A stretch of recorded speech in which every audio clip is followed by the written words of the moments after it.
Let's get started. Well, hello and welcome, everyone. My name is Annalise Riles, and I'm the Executive Director of the Northwestern Buffett Institute for Global Affairs. I want to thank you for being here today and from all over the world. And I want to thank you also, each of you, for what I know you're doing to address your piece of the solution for this crisis. Now, over the past few weeks, this Confronting COVID-19 webinar series has explored pressing issues of the current global pandemic. And last week, our presenters discussed visual representations of COVID-19 data, helping us to understand the charts and the graphs that guide public knowledge about the disease. Today, we're looking at another key issue, which is global supply chains. So I'm thrilled to present to you today one and hopefully two of Northwestern University's true gems. Aha, there's Kristian Hammond, excellent. So thrilled to present to you two of Northwestern University's true gems, people who have inspired me in the last few weeks with their energy and their dedication, not to mention their expertise. So first we have Professor Hani Mahmassani, who is director of the Northwestern University Transportation Center and a multi-modal transportation systems expert in our McCormick School of Engineering. And second, we have Professor Kristian Hammond, a true innovator in artificial intelligence and a professor of computer science, also at Northwestern's McCormick School of Engineering. We've been seeing a lot of each other on Zoom and over email lately. In the early hours of this crisis in the US, another colleague, Professor Mark Huffman of the Feinberg Medical School here, reached out to Northwestern Buffett with a simple but disarming question. How could it be that our colleagues here at Northwestern in the medical school might not have the supplies that they would need to do their jobs safely and effectively? And what could we do? So we began holding some rapid fire conversations with faculty across our campus and with experts from the Meridian 180 network of global thought leaders housed here at Northwestern Buffett. And I've learned as an outsider and definitely non-expert in all of this, the global logistics challenge is an enormous one and frankly a very intimidating one. It can't be solved overnight, and we probably will be addressing the lessons of this crisis for global supply chains for years to come. But we have to do what we can right now, and in that respect, Hani and Chris are going to share with us projects they've taken on in these weeks to address some pieces of this problem, to try to solve some of the bottlenecks preventing medical supplies from reaching healthcare professionals on the front lines. So last week, Hani did what normally might take a year in a week, which is that he conducted a comprehensive survey of global logistics leaders with colleagues in the Transportation Center and the Kellogg School in an attempt to pinpoint some of the clogs and other weaknesses in our global supply chains. Meanwhile, Chris mobilized a remarkable team of graduate students and colleagues and partnered with a local company to build and launch an entirely new online platform, Emergency Response Exchange, or ERX, that directly connects healthcare providers with medical suppliers and more efficiently matches existing resources with urgent needs.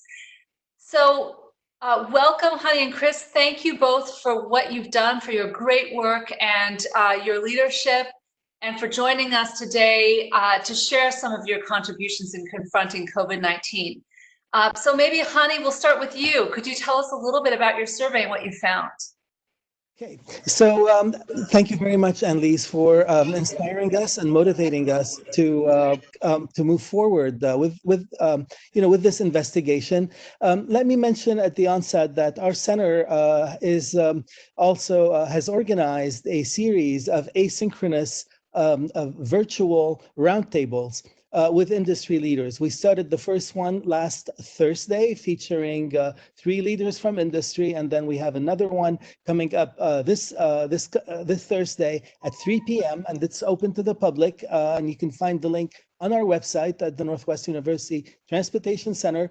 And we're going to be featuring multimodal perspectives in that particular webinar. We will have someone from the ocean shipping industry. We will have somebody from rail and intermodal, as well as somebody who does mostly trucking and drayage service. And we'll hear about their experience. And we will be, again, featuring a few more of those so we can get a kind of broad view of what is happening with our supply chain under the current crisis.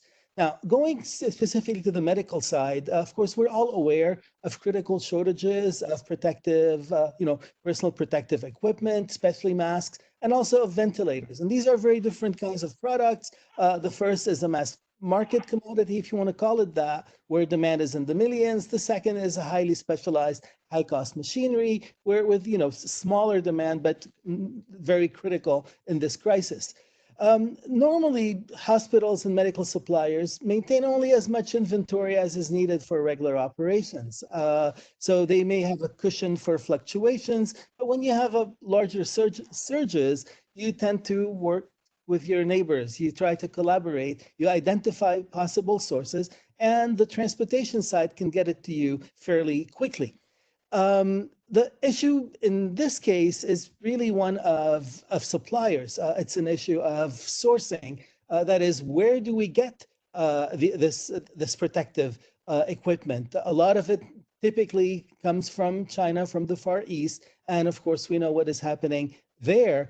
And everybody in the world needs the same equipment, and therefore there's whereas normally you shift resources around, in this case everybody's bidding for for essentially the same limited supply. So it is a critical situation, and I believe in part when Chris discusses their platform, that is going to be a way of sharing information and document or finding out where supplies may be available, but at the core of the problem today is a fundamental lack of supply, of sourcing.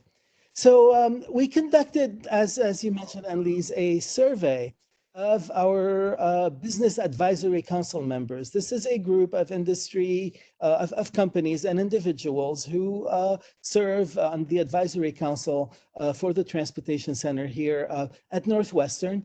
And what we learned was very interesting. When we coupled actually this survey, which so far has a fairly limited number of responses, but from a diverse base of companies, when we combine that with the interviews that we're conducting as part of the roundtables, what we're seeing is, in fact, a very well. First of all, we're finding out that the transportation system, by and large, is holding up really well. Things are moving; they're getting from origin to destination, but we're in fact finding capacity tightening in some areas, with a lot of essentially capacity being redirected at the medical supply area, and also being redirected at, let's say, essential goods and services, food, groceries, etc. And so there's been a lot of tightening in those particular markets, but there's also overall there is extra capacity that's being reallocated, and brokerages and third-party logistics companies play an important role in this rebalancing. So you talk to the brokerage companies, and they're seeing more business than and they have in a long time. But you talk to the actual carriers, and in some instances, they have issues in some lanes, whereas in others they're having a lot more demand.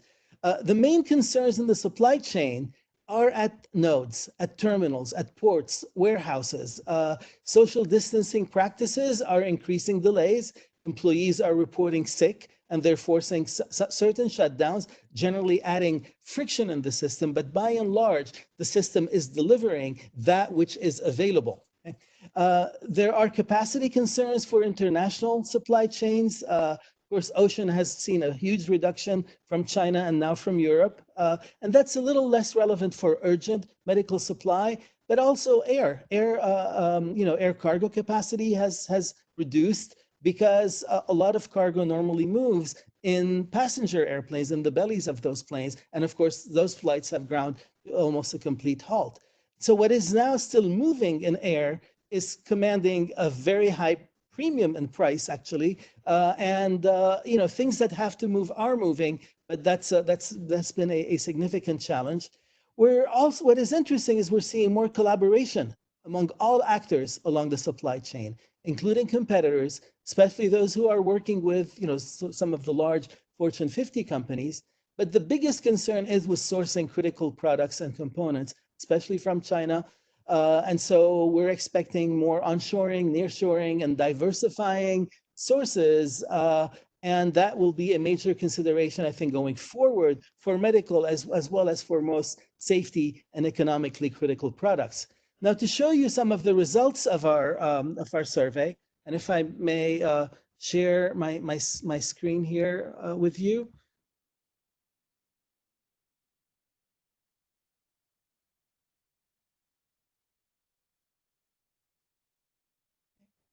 Can you see my slides? Can somebody confirm that you see my slides? Yes, we can see. Okay, great. Thank you. Okay, so we conducted a survey essentially in less than a week. Chris Cummings is a PhD student working with us. Brett Johnson is our Senior Associate Director at the Center. Professor Sunil Chopra is at the Kellogg School, and myself have kind of put this survey together, implemented it, and sent it to our companies. And we have about 30 responses or so, mostly from carriers, some shippers, brokerage companies, and others that support the transportation industry. When we ask the carriers what is their primary mode, a lot of them are from trucking, but we also have representatives from rail, intermodal, air, and other as well as other combinations. And so we asked them, compared to the same period last year, what is the utilization rate of your capacity? And the majority indicated that it's lower by somewhere between 10 to 20%, or between 5 to 20%. But some have indicated that there's actually higher utilization. And those have tended to be the brokerages, the third-party logistics companies, because they indicated being at capacity or higher, which is interesting. We asked how much idle capacity they have in the overall network at the moment, and again, some indicated that's the same number as roughly being at capacity, and again, majority being somewhere between 10 and 20% of their capacity being idle. We asked them where they saw the greatest vulnerability in our supply chain network, and whether it's mostly at nodes or at links, and the answer is split between at nodes or both. And so concern of what's happening at warehouses, at terminals, but also in terms of then procuring capacity. None said that it's only at links, it's either both or at nodes. One respondent said neither. We asked them what kind of issues they saw at nodes, and the largest concern was shutdown because of sick workers, inventory shortages, not enough labor, and other considerations. And again, few said not enough trucks to move goods, though we found by talking to the trucking companies and the brokerages that they can manage to find trucks. One of the issues apparently that is happening now with that is that some areas are restricting trucks coming from some origins, particularly coming from the East Coast. And similarly, some drivers are refusing to go to certain locations because of concern or fear of the disease. And some have expressed a preference for staying closer to home as opposed to doing some of the long hauls. Now, when you look at some of these critical supplies, often they may be moving from, say, warehouses on the East Coast or on the West Coast to other parts of the country, and that is contributing perhaps to some of this issue with not finding enough capacity. We asked them what issues they saw at links, and there again, the concern was that the truckers, those who move goods, are concerned with delays at nodes and uncertain delivery times, concerns with labor shortages, low rates due to too much competition in some areas. That's primarily if you're moving like international containers and related to the fashion industry or retailing. And some have indicated higher rates because there's not enough capacity. So we're seeing quite a bit of diversity here. We asked them about the supply chain vulnerabilities that they foresee in the future over the next few months. And by the largest category here of responses is a shortage of goods from East Asia, followed by labor shortages, by health-related supply chain displacing normal goods. So that again goes back to the medical side receiving priority. Shortage of goods from Europe, warehousing shortages or large delays, and then others. Nobody's concerned about fuel shortages these days. What contingencies has your company exercised? Reallocating capacity across markets, especially for carriers, delaying capital expenditures, reducing overall capacity, strengthening existing partnerships with shippers, investing in technology solutions, in some instances laying off office workers, laying off drivers, and terminal operations for some, though overall, in fact, there's much more of a concern for shortages of labor. Establishing, in some instances, collaboration with competitors, and those we have interviewed directly have said that the crisis is motivating actually more collaboration with competitors. Restructuring the entire network, hiring additional workers. Not too many are doing that, but those are some of the responses. Some are even adding capacity selectively. We asked them about what contingencies the carrier partners may be exercising. That's mostly for shippers, delaying capital expenditures, reducing capacity, and some of similar types of changes that we have just discussed. Then we asked, what time frame do you envision before the situation starts normalizing again for your business? And the majority are hopeful that within 1 to 3 months, then things can be normalized. Some are more cautious that until September. Others are even more cautious that until the end of the year, less than 1 month. And unfortunately, some said no recovery in sight. All will change. Those happen to be not carriers or shippers. They happen to be in the financial legal industry that works primarily with transportation, where they foresee permanent change. So that's the summary from our survey. Let me stop sharing here. Okay. And so, as I said, overall, the transportation system is holding up, but there are clearly some critical shortages in goods that are coming from overseas. By and large, some of the suppliers that work in the health-related industries are working overtime. In fact, one I just spoke to today said, we're operating in some instances at 30% over our normal sort of, normal operating levels, and that's not something that they can sustain for a very long period of time. So that's our summary. Thank you.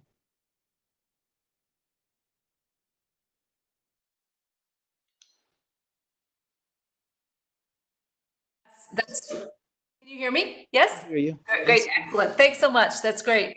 I really appreciate that, and just remarkable what you were able to get done in so little time. Now we'll turn it over to Chris. Chris, could you talk a little bit about what you've been up to over the last 2 weeks? You've been busy. Sure. Sure. So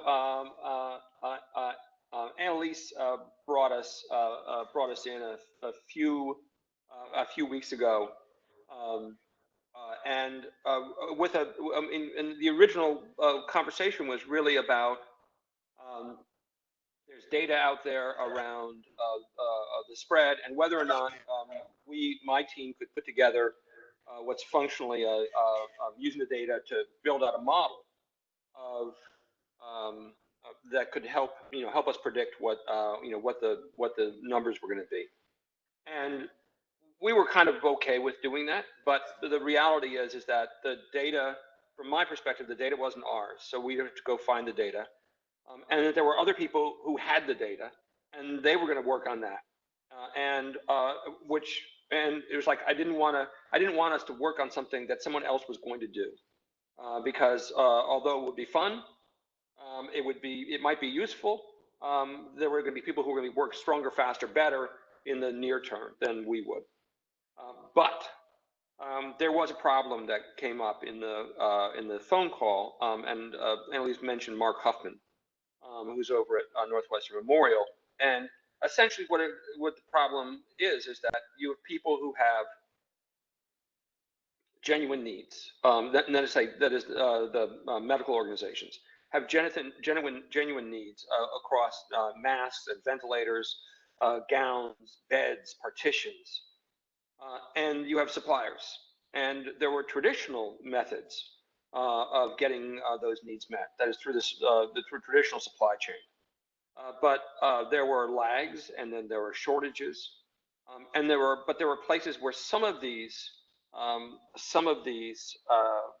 resources were outside of the normal realm, outside of the standard realm in terms of the supply chains that different organizations were looking at.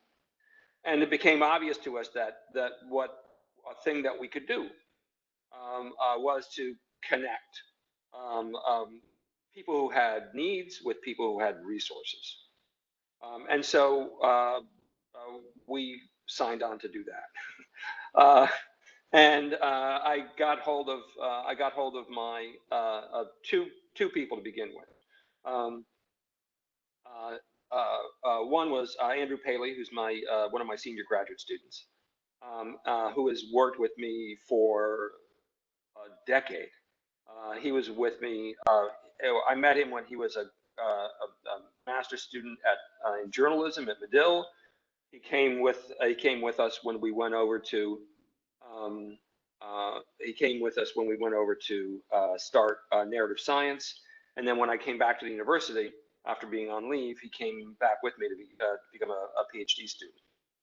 And he's not only like breathtakingly smart, he's incredibly skilled at design and management. So I called him up, and we had a chat about this, and he was up for doing this. And then the other person I reached out to was Ryan McGuire at Kin and Cartha, who used to be Solstice, and he is the CTO for where his focus is software development. And so the three of us chatted about this, and we put together a model over a weekend. The first weekend, Andrew put together a core design for the system.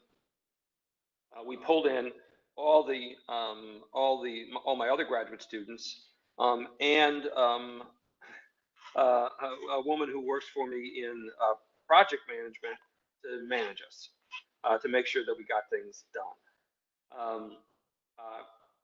That was from Friday to Sunday night.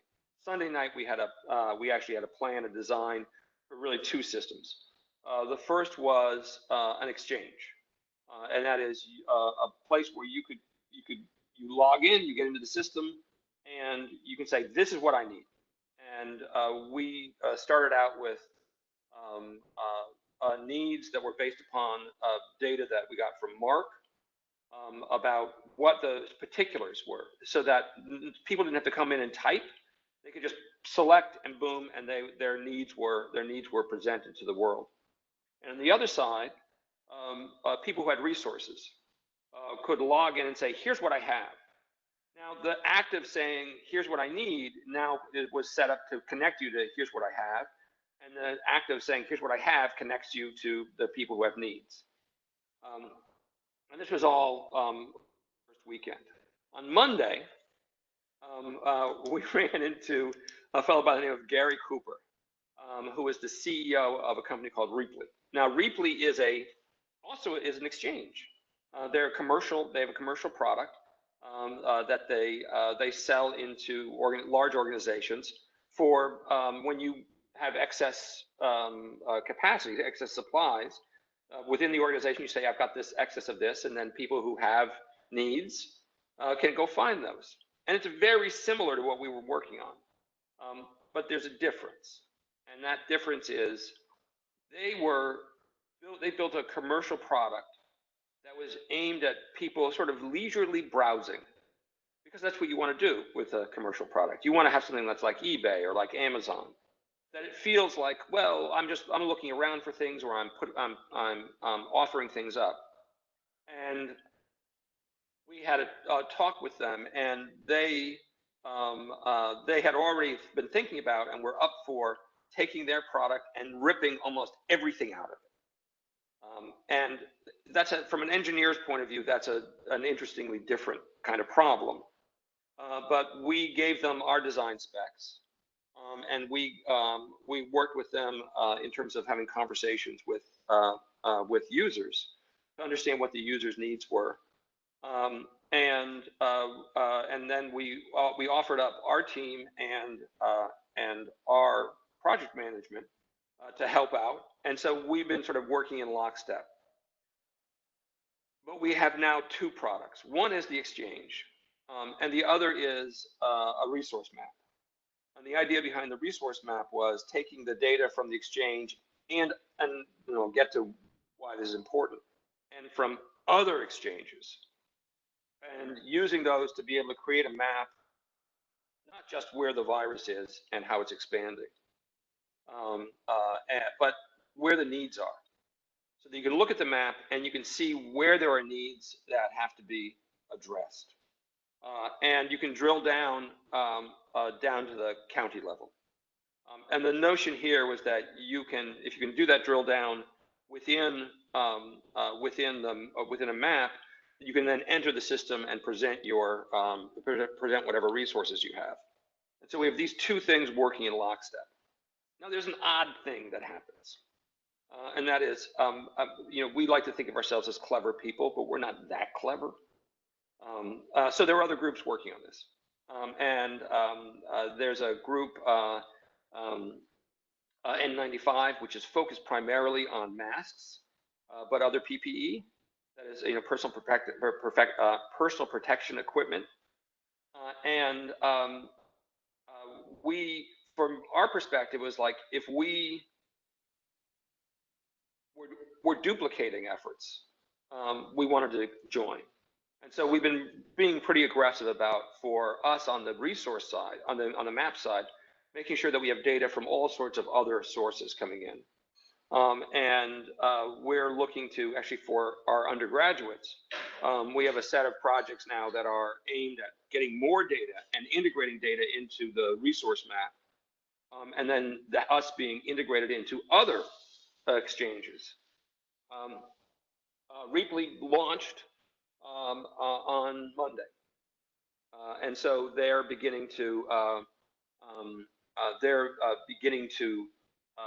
provide more data and bringing people into their system. But I'll tell you, this would be. I hope this is sort of be a tiny little enlightening moment. There hit a point where, when I look at this, I want us to build the right product, and I want the right product to be out there. And I actually like what Reaply's done a lot. But if somebody else showed up and said, we have a product that is better, I would take my entire team and we'd pivot towards them. Because this was this sort of related to an earlier comment of Hani's, that as competition is meaningless in this area. What I want is the best product. And so we've been looking around and trying to find other kinds of partnerships, so that we can actually support everyone moving forward. And at some point, someone will hit the critical mass, and they'll be the winner, and we'll go with them. The notion here is that we want to get away from the idea of building something and then trying to build the differentiating characteristics for it that will make it win. I'm interested in figuring out what those characteristics are and finding somebody else has built them already. Because the problem is not a problem of the commercial world. The problem is a problem of getting the right information, so that people who have needs and people who can satisfy them can find each other and satisfy those needs. Now, there are things that we don't include, and that is all things logistics, and we're looking to more local. But now I'm going to tell you the story of The one thing, if there was one thing I've done during this period where I look at it and go, that was good, that had impact, that was useful, it's the following. As part of this process, I had a conversation with the fellow who was tasked by the city to find donations. And it's exactly the same problems we were looking at. And that is, they have needs, and they're looking for people who can satisfy those needs using donations. This was about 2 weeks ago. So Reaply was not going to launch. We weren't ready. The conversation turned into, they were interested in, what they were going to do was they were going to put together a Word document, which is fine. A Word document that they were going to email out and start having people fill in that Word document with what their resources were. That is, what they could donate. And likewise, they were going to have a parallel Word document they were going to send out to the people, the groups that they support. Shelters, the prisons, the places where the city is already involved in getting resources. And the idea was that you fill out these forms and then you mail them back, and somebody looks at them and cuts and pastes them into a database. And the guy was incredibly stressed, and he had no desire to talk to somebody who was going to give him something 2 weeks from now. And once he told me what his plan was, I said, I need you to stay on the line for 5 more minutes. 5 more minutes. And I'm going to walk you through how to build a Google form that you can send out. It will be easier for someone to fill out. And you can structure it so that, in fact, they don't have to make decisions. They just have to, they don't have to type in anything. They just pull down, pull down menu and boom, it's done. And they don't have to mail it back to you. It'll be all pushed back into the cloud, into a database. And both sides can do it. And it'll be a controlled vocabulary, so finding matches will be easier and faster. And we went through it, and it really did take 5 minutes. We went through it, and Sarah, who was doing project management for us, was on the phone. She put together a draft model for them and sent it to them while we were talking. But the whole notion was, there are these places where you can't solve the whole problem, but you can solve a piece. And we just dedicated ourselves to that in as many places as we could. We were looking for opportunities where we could do a piece here and a piece there, where there's a sense in which and I'll tell you, the idea that the thing I'm proudest about right now is my expertise in Google Forms is ridiculous. But for this guy's group and his team, we probably saved them. We certainly made it easier for people to fill the stuff in. We'll make it easier for them to do matching, and we saved them some human capital in terms of people having to do all these things manually. And looking for tiny places for automation and streamlining the process is super exciting to me. And I have to admit, if I rolled back the clock 3 weeks, that would have been the first thing I did. But we didn't roll back the clock 3 weeks. We had a notion of what we could get to and how we could get to it, and I'm happy with where we are. The notion here is that we want to figure out the needed functionality, and we want to build towards that functionality regardless of where it comes from, regardless of the complexity, regardless if somebody else built it and we're just using it. This is for me, was a very much an interesting exercise as an engineer, because I'm not interested in new science. I'm not interested in being clever. I'm not interested in new intellectual property. I'm interested in finding the functionality finding the needs, figuring out the requirements, and building towards it, and doing it fast, and doing it with whatever tools are already available. And my team, I got to tell you, my team on Monday morning after we talked to Reaply, And I said, we all agreed that we could probably get there faster by partnering with them. Everybody, they looked at it and they were like, we just wasted 3 days of work. And I said, no, first of all, you didn't, because now we have the specs, and we can really help them in terms of understanding the requirements. And the other is, so what? So what? We might have gotten there with what we had. So you waste a couple days. And then I look at what Gates is doing, and he's on the verge of saying he's willing to waste billions to build out factory capabilities, so that when a virus arrives, when a vaccine arrives, it can be produced quickly. And his attitude is that it might be a waste of money. It's like, who cares?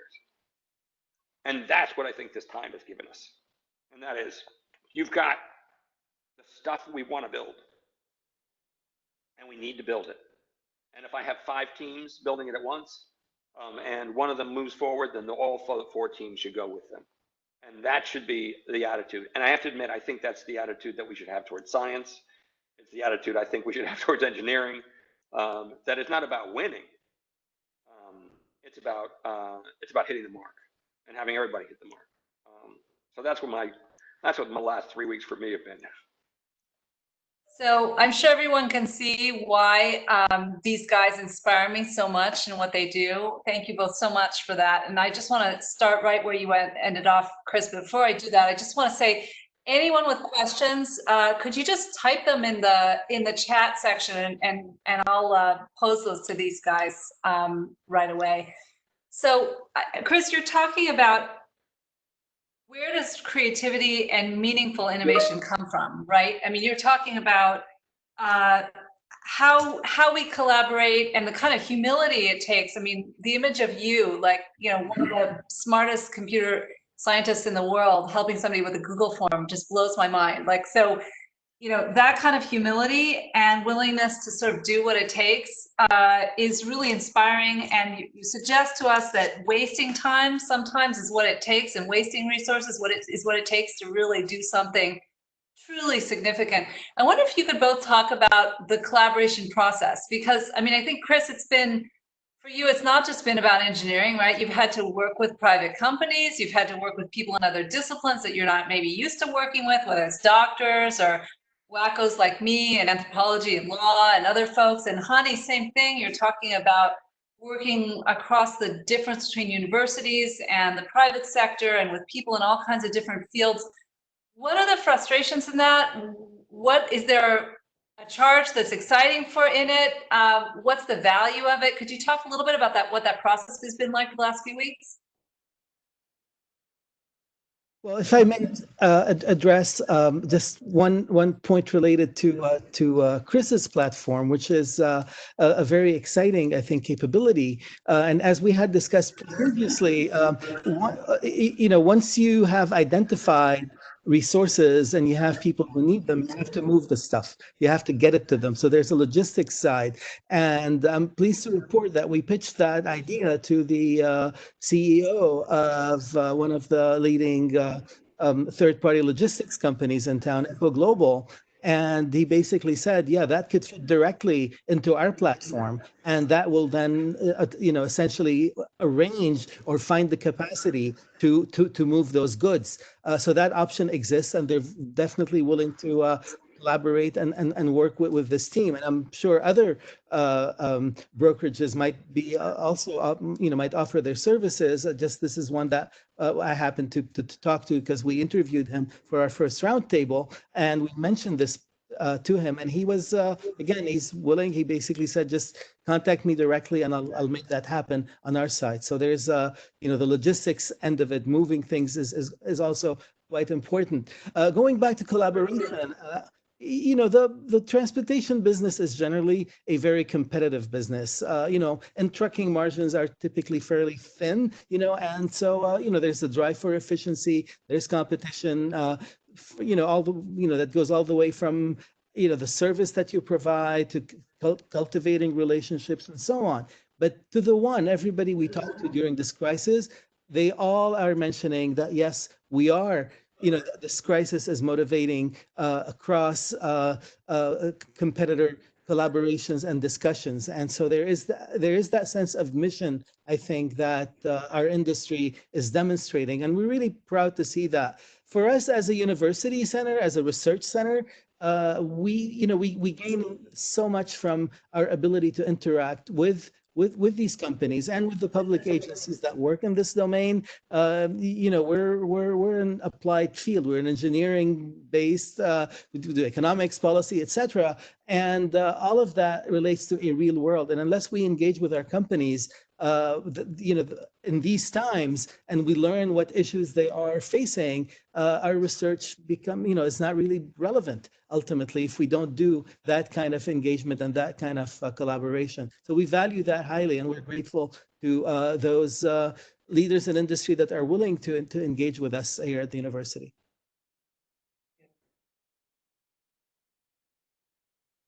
Great. Chris, do you want to say anything about this? Or no? Sure. I mean, actually, for me,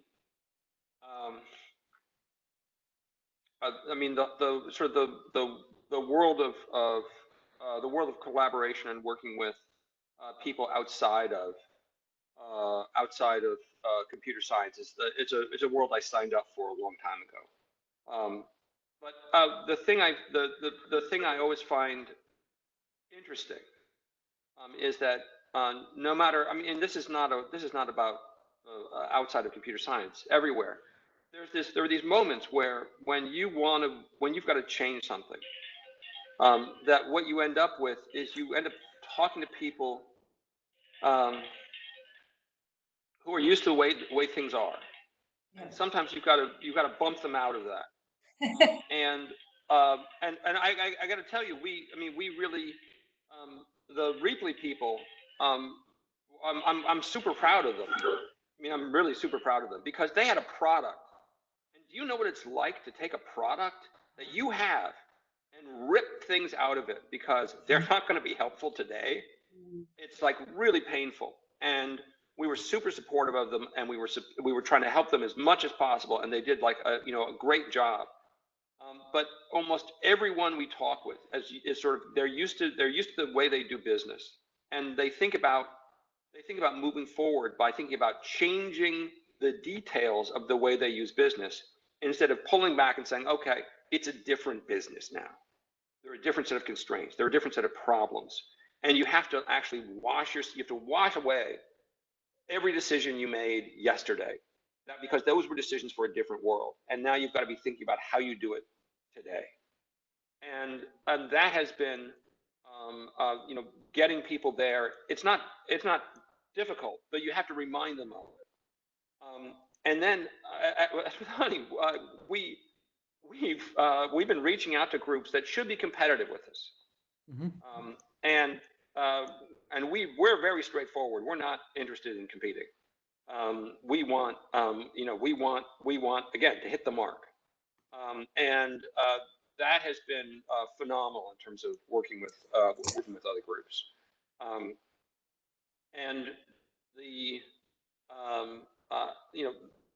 I'm hoping there are elements of this because I think this is not specific to us.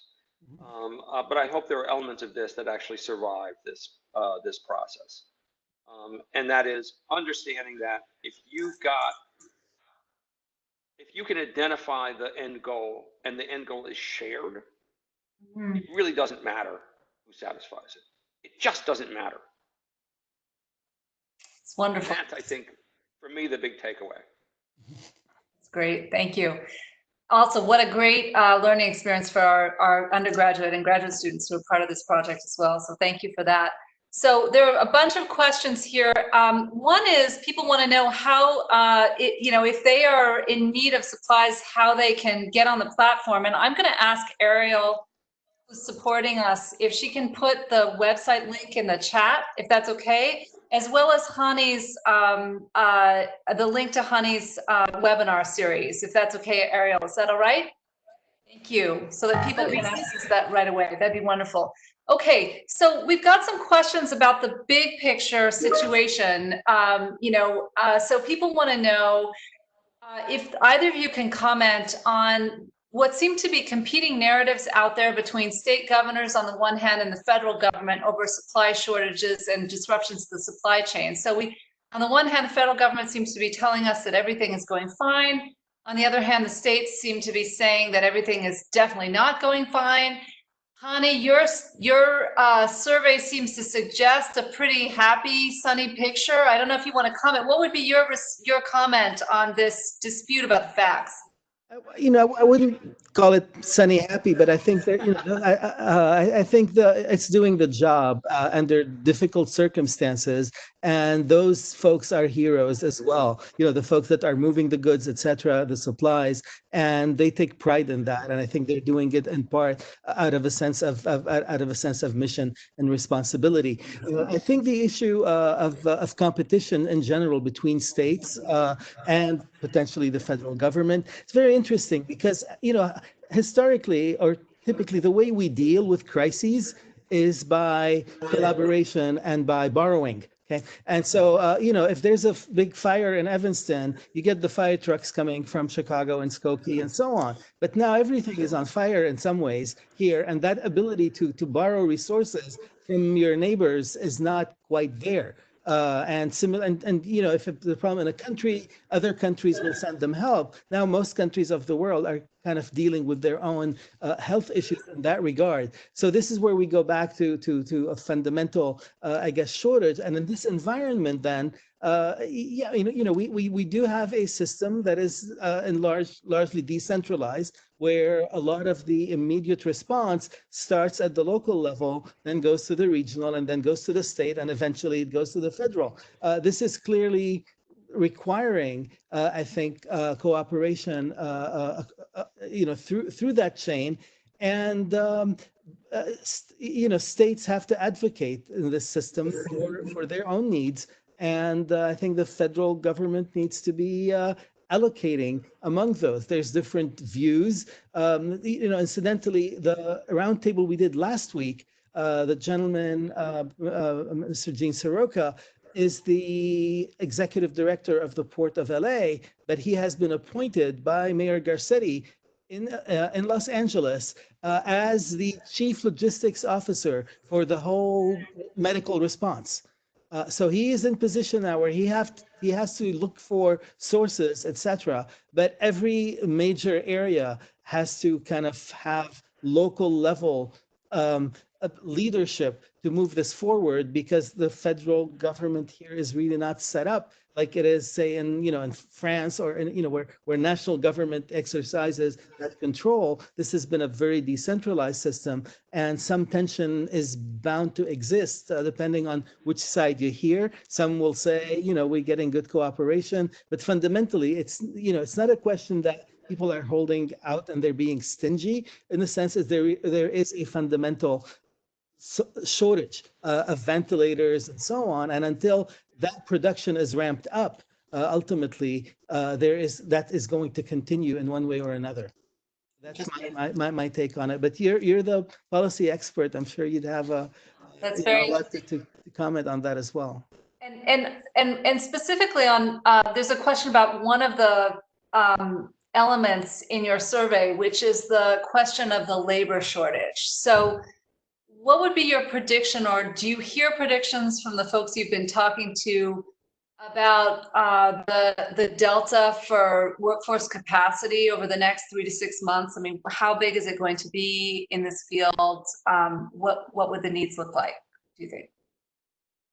That's the direct answer is no. We don't know exactly what the delta is going to be. I think there is a hope that if this can sort of, to some extent, resolve, or that if the pressure can be reduced over the next month or month and a half, then they're going to be okay. There are going to be people who will obviously, I mean, some of the numbers we've heard, you may have up to 15% of your workforce that is in one way affected, by the disease, either directly or somebody immediately in your family and so on. And so you kind of can't stay on the front lines. Also, those who are working are really working overtime in some of these critical sectors because the government has relaxed these hours of service rules. There's normally in trucking, there's hours of service rules. You have to sleep.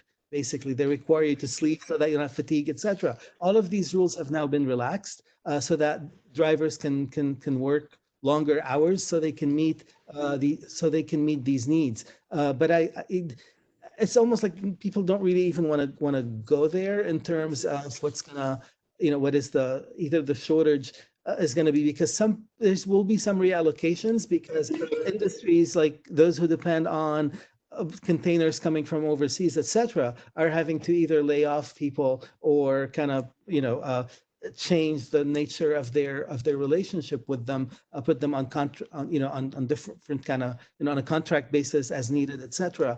But eventually these folks will then try to find work through some other some other platform possibly. But I don't really have a good answer in terms of how bad things will be in 6 months, because a lot depends on how things evolve in the interim, I think. Sure, definitely. So another question, Chris, maybe I'll put to you, which is about what scale we should be using for understanding these problems. Do you see the ERX platform as a kind of a hyper-local solution trying to deal with the situation right here on the ground in Illinois or in Chicago even, or is it a national solution? Do we need to be thinking about this in an international frame, or is that just boiling the ocean too big? I mean, what is the right scale at which we should be thinking about this question in your view?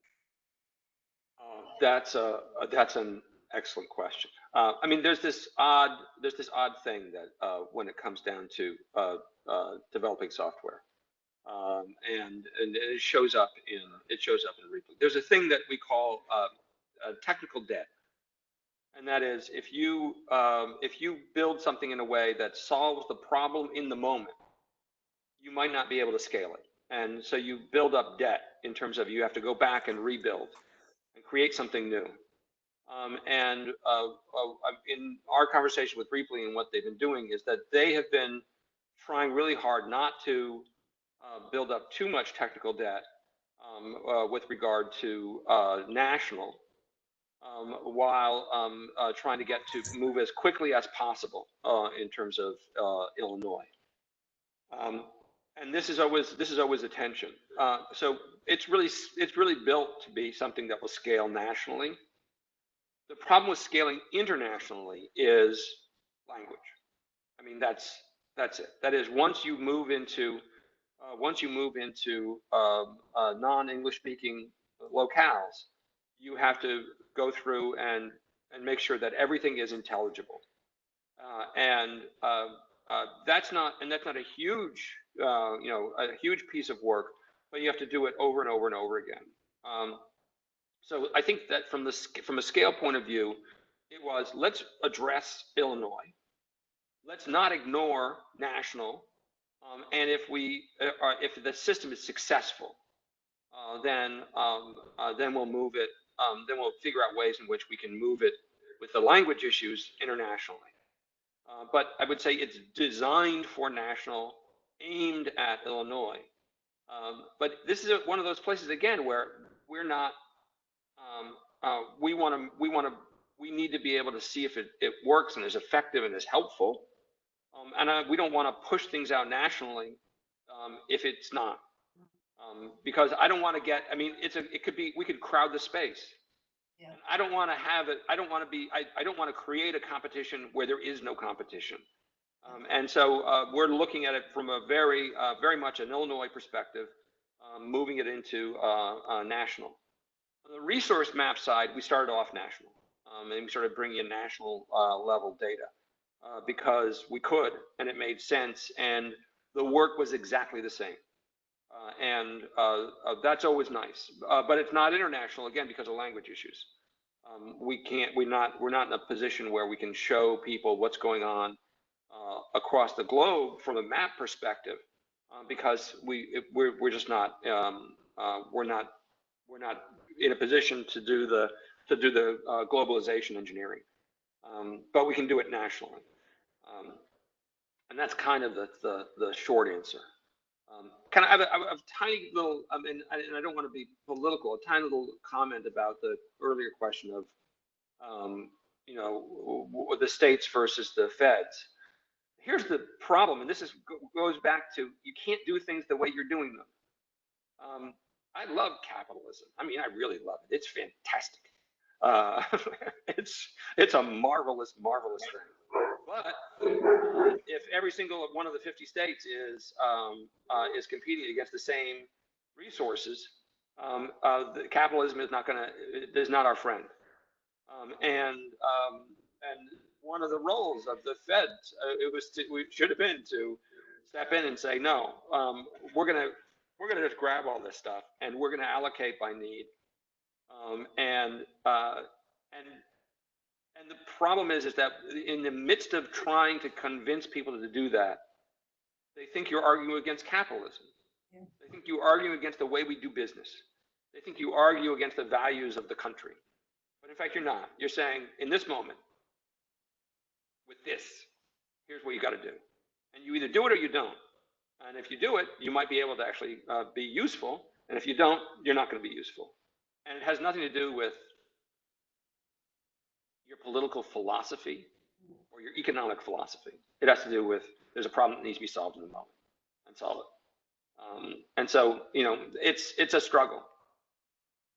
Well, so on that point, I mean, one of the things that I find fascinating about this whole situation, sad but interesting at the same time, is the fact that it seems that in the absence of some national coordination, all of these innovations are popping up from the bottom, and you guys are examples of this. And then we have to then figure out how to coordinate and make sure we're not duplicating and so on.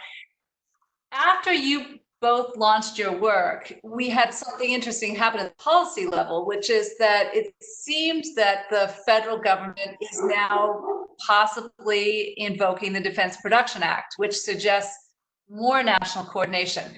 So what happens to these ground-up efforts? Do they bottom-up efforts? Do they become kind of superfluous, Chris, once you have the federal government coordinating? What do you think about that? Sure. I mean, and again, and if that's the case, I mean, it's like, if that's the case and we didn't waste 3 days, we wasted 3 weeks, so be it. I mean, you can't, in a moment of uncertainty, if there is a target and you want to get to that target, you want to bring everybody to that target, and you can't see what other people are doing, and there are different approaches, you got to start going for that target. And at the same time, you've actually got to be reaching out and seeing where you can coordinate and where you can actually work with people. And if at the end of the day, you get there and somebody's there already and their solution is a good solution, you shake their hand, but you don't worry about the fact that you might have, wasted time. It's not. This is a time scale where this kind of effort, if you wasted that time but the solution is there, so be it. So be it. And I'm a big believer in avoiding sunk cost reasoning. For a lot of people, you put your time into something, and then there's another solution. It's like, whoa, well, why don't we just keep on going? We put all this effort in. It's like, no, it doesn't matter. All that matters is the solution. Yeah, great, absolutely. So I'm really excited by the fact that this conundrum about the international has sparked some people to on the call to voice their willingness to think about the international piece together. We've got Fabrice Bonvoisin saying he's volunteering the International Trade Club of Chicago, of which he's president. Professor Mark Huffman is talking about some international NGOs, including the Pandemic Supply Chain Network we could engage. We certainly at Buffett are cracking the language, not as one of our major projects. So maybe to be continued. If others are interested in this, please do reach out. Since we're running out of time, I'll leave it with one last question, which seems to be about the relationship between the university and the rest of the world. So there are questions about how we communicate this work you guys are doing, how we reach out. One person puts it really great. I'm going to pose this to you, Chris. They say, where is it? Here. Has Chris ever thought of running for political office? If not, how can he and Northwestern share the wisdom of the kinds of innovations we're talking about here with the people who actually set policy? The $50,000 question. Thoughts about that? Chris, are you ready for office? Are you our next speaker? I'd never get through the background check.